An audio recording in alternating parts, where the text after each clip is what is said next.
No, if the ruling is not imisango givayo.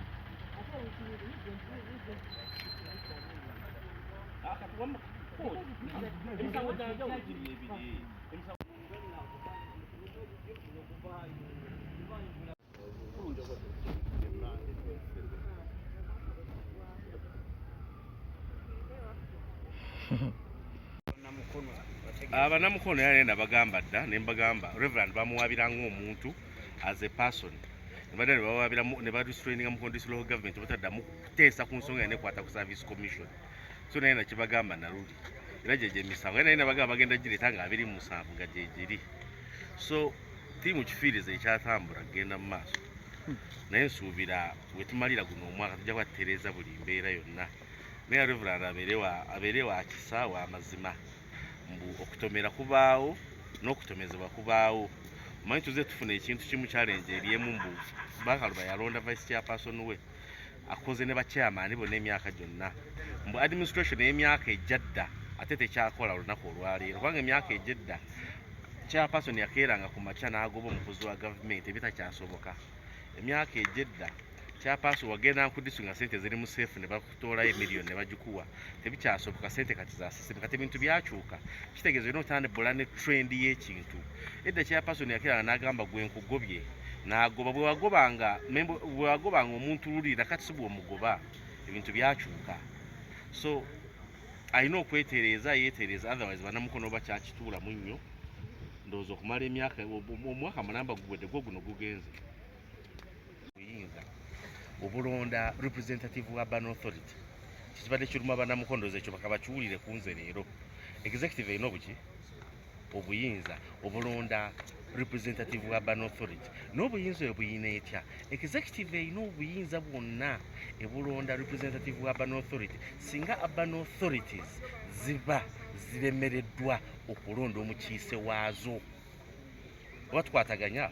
executive etwala obuyinza neeronda representative wa Urban Authority obuyinza bugiweebwa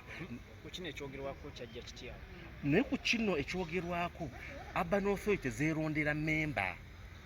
ekirala ekyokubiri banamukono kye balina okuntegeerako leero bambadde maze ebbanga nga nsirise kino kibagambe bulungi era executive erina obuyinza obumpulira bulungi njogera mulimu Oluganda executive erina obuyinza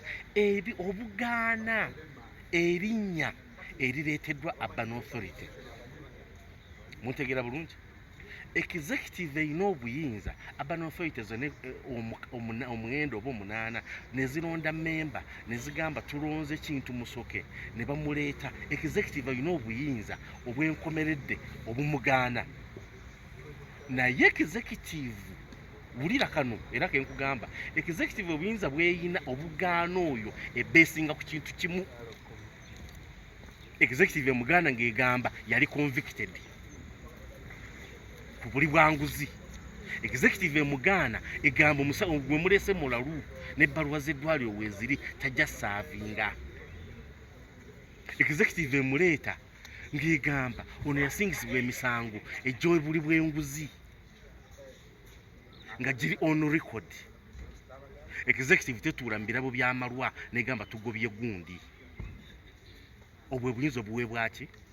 executive mwebali edda n'agamba Mukono district esobola kutuula we are all stakeholders kuliko omuntu agamba mu odongo muli bagwira odongo mpasiza ku Mukono nzimbye ku Mukono mbeera Mukono wensiiba era ndi munnamukono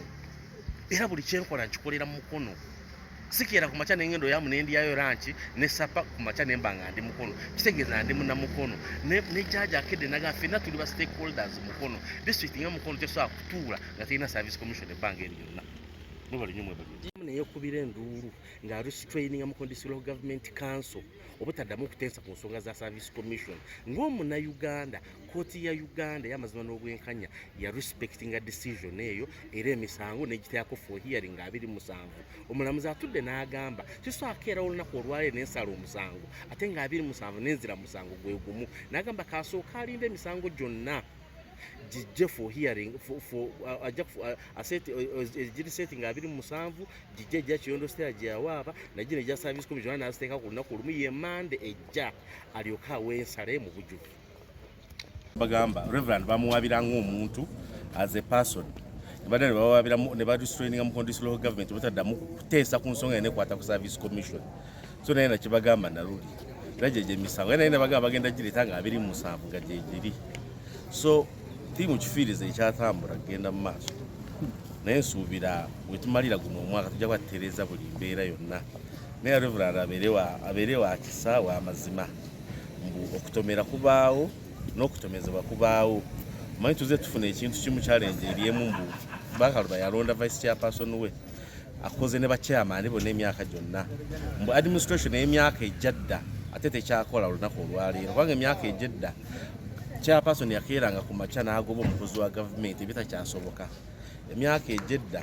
chairperson wagenda ku district nga sente ziri mu safe ne bakutoolayo emiliyoni ne bagikuwa tebikyasoboka sente kati za system kati ebintu byakyuka kitegeeza ino otandibula ne trend y'ekintu edda chairperson yakeeranga n'agamba gwe nkugobye n'agoba bwe wagobanga omuntu lulira kati si bw'omugoba ebintu byakyuka so alina okwetereera ompulira bulungi njoga mulimu oluganda executive erina obuyinza obugaana erinnya erireeteddwa urban authority muntegeera bulungi executive erina obuyinza urban authority omwendo oba 8 nezironda memba nezigamba tulonze kintu musoke ne bamuleeta executive erina obuyinza obwenkomeredde obumugaana naye executive wulira kano era kenkugamba executive obuyinza bweyina obugaana oyo ebesinga ku kintu kimu executive muganda ngegamba yali convicted ku buli bwanguzi executive muganda egamba omusawo gwe mulese mulalu n'ebbaluwa z'eddwaliro weziri tajja saavinga executive muleeta ngegamba ono yasingisibwa emisango ejjo buli bw'enguzi nga giri on record executive tetuula mu birabo by'amalwa negamba omulamuzi omukulu w'eddala ly'e Mukono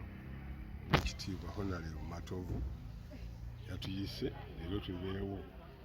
omuwawaabirwa ne gwe bawawaabira ku nsonga za District Service Commission era leero lwakinsomedde nti eyawaabira omukyala Kiyondo Sebunya yawaabira Reverend Peace Abakaluba Mukasa ku lwa District Council ensonga tazisobedde naye bwe yawawaabira baali balina okuddamu asalewo so senga baddamu kiseera yandibadde asawo leero nti mwe batuufu ono ye mutuufu oba n'agugoba nsobola ofuna omukulembeze w'akakiiko ako naye atubuulidde omusango tasobodde gusala leero agwongeddeyo ng'ennaku z'omwezi 27 omwezi guno ku Mande ku ssaawa 3 nti amale okufuna ensala y'omusango ogwawawaabirwa agugye mu ddiiro then ajjewo naguno ogwawaabirwa District Council si Municipal Council District Council nti yagaana okuyisaamu omuntu omu ku kyobwa District Service Commission Chairperson so kati nvuddewo nga nfulumye ansa sigifunye n'abantu bembadde nze nabo katulinde ku Mande naye nga kitukoze bubi nti banyabo ne basebo myaka 2 n'ekitundu sirina akakiiko kakola mirimu ku lw'abakozi bonna era sikyasobola kuwa mwana yamaze kusoma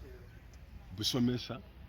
bwa town clerk oba bwa town agent okola emirimu gyonna ate nga mbyetaaga bangi so mutusabire nsaba gwebawaabira oddemu kubanga tulina balooya oddemu ebigambo ebyo ng'obiwa omulamuzi asalewo ku kyebawawaabira naye n'oluvannyuma nga 27 atuwa okusalawo okusembayo